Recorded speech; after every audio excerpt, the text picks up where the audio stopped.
Welcome or welcome back to Awake and Bake, where we get high vibes and talk about the universe. I'm your host, Danny. If you're new here, hi, I'm Danny. I'm a psychic and a stoner, and today we're going to talk about how, I was going to say laughter is the best medicine, but I'm afraid that anti-vax people and RFK Jr. fans are going to be like, exactly, laughter over vaccinations. So I'm not going to say that. We're just going to talk about how laughter is an option. Laughter exists. I've laughed before. But before we get into it, you're going to need a couple things for today's episode. First thing you're going to need is something to drink, because I certainly won't be responsible for you hooker whores being dehydrated. Drink whatever you want. Pop, juice, milk, water, coffee. I don't give a fuck, but I'm drinking some water.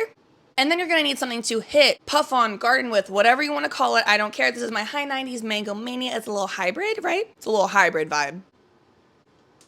So let's get into it. When I think about the most stressful times in my life, childhood, I think about, okay, what really got me through? Honestly, it was laughter. I had and still have the funniest people in my life, funniest best friends. My best friend is actually a stand-up comedian, lucky me. She's the funniest person I've ever met. Literally, since I met her in kindergarten, I was like, you have the energy and the personality of somebody who could be a famous comedian, and I need to be your friend. And I'm sorry, I'm not trying to be dramatic, but in my lowest points, when I would be just busting a gut, belly laughing with this bitch, it was literally like time stopped. All the bullshit and stress did not matter. I was just like present as fuck. And I was like, this is what being alive is all about, bitch. I'm not even trying to be funny. When I was a kid and I would like be like just in one of my silly giggle fits with my friends, I literally was like, this shit must be like what feels like. Like this must be the equivalent to doing high that I get from a good giggle. And now that I'm older and I partake in the gardening experience, let me just say, I was right. Those giggles were very similar to the giggles I experience now.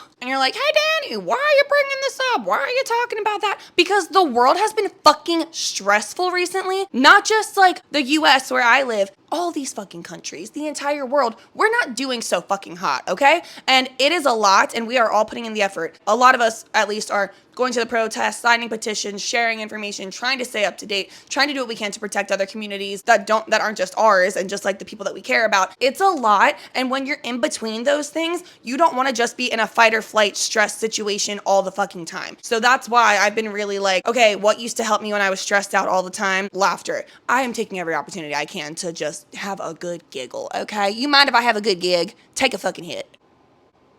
So that being said, that's what I've been focusing on. I've been trying to lean into my funny bone, if you will. One thing that I also like love about my marriage is that my husband and I are so unserious. Like we are just laughing constantly. Since the day we met, like everything was a joke. Everything is fucking funny. And that's how we still are. And it really makes life 1,000 times better. And no, you might think, oh, is she sitting up here like bragging about her marriage? You fucking thought, bitch. I'm sitting up here bragging about myself. I'm the funny one, bitch. Or at least that's what I tell him. He doesn't agree, but I'm the funny one. And I will give you an example. I've said it before, I think, but like I write him like these unhinged, like hilarious little notes like every day so that in the morning when he's getting ready for work, he has something funny and positive to start his day off on the right foot for when he goes to work. We'll flash a couple on the screen real quick.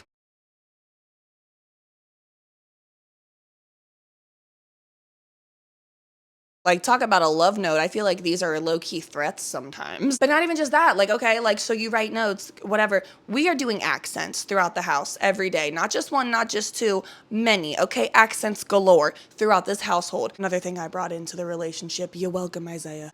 It's so hard having the most hilarious family, dogs included, take a hit.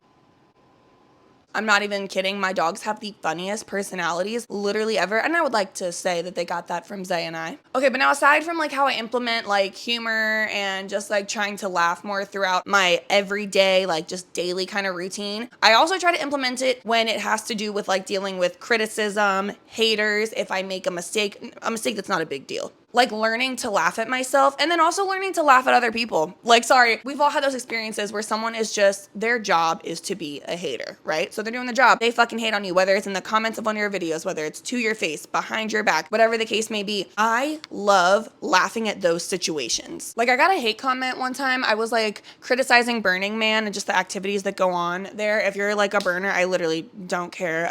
I'm giving you information for the point of what I'm about to say. I'm giving you background information, whore. I was criticizing Burning Man, and then someone commented on the video that I posted. It was on TikTok, and he was like, oh, shut up, bitch. You look like you were born at Burning Man.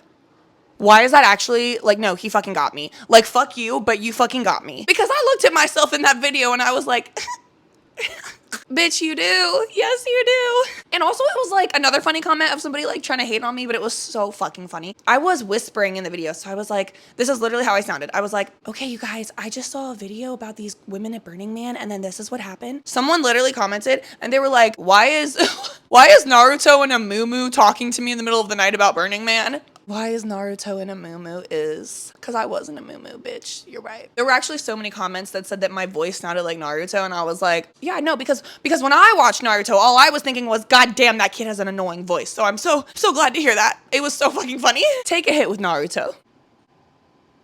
So, yeah, anyway, I just noticed that I had gone from extremely stressed out and not doing well to in a constant silly, goofy mood. And I was like, why am I doing that? I mean, it's helping. Why am I doing that? And then I was like, oh, that's probably like my default. That's probably like my go-to. It reminds me of how I got through childhood. Like everything had to be funny. Everything had to be a joke. I had to be hanging out with Emily Glott because that bitch knows how to laugh, I tell ya. All this to say, if you need an escape from the horrors of the reality that we are living in, I'm not saying like tune all the way out and ignore it. I'm saying those in between moments, in between taking action, rely on the humor, honey, okay? Bust a gut, take a hit. And that's all I have for you guys today. A nice, lighthearted, easy episode. Nothing too deep, nothing too crazy, nothing too serious. Hopefully, I encourage y'all to just not take everything so seriously when you don't have to. When we're not dealing with the serious shit, when we're in those in-between moments, the daily life moments, try to throw in a good gig now and then, okay? It will do wonders for your nervous system. That being said, thank you guys so much for watching. Please like, subscribe, tell your friends, tell your grandma, and as always, stay high.